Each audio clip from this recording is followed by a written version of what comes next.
Correction, exercice 11, chapitre 12.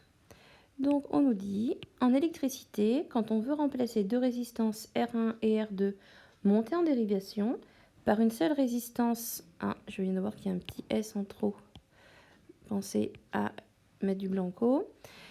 Donc, je disais, par une seule résistance R, on utilise la formule suivante, 1 sur R égale 1 sur R1 plus 1 sur R2.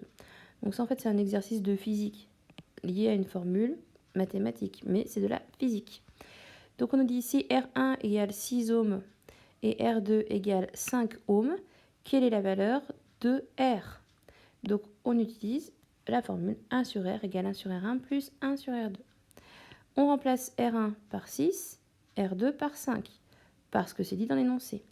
Pour ajouter deux fractions de dénominateurs différents, il faut bien sûr les transformer afin qu'elles aient le même dénominateur. Donc le plus petit multiple commun à 6 et à 5, c'est 30.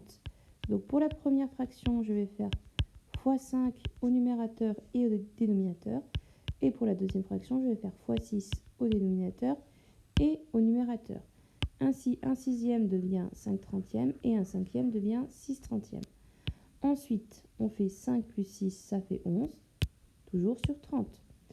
Ce qui veut dire que 1 sur R, c'est égal à 11 sur 30.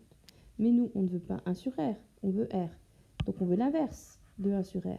L'inverse de 1 sur R, c'est R, et du coup on inverse 11 sur 30, c'est-à-dire que l'inverse de 11 sur 30, c'est 30 sur 11, c'est égal à R. Donc la valeur de R, la résistance équivalente, c'est 30 onzièmes d'ohm. Voilà, c'est tout pour l'exercice 11.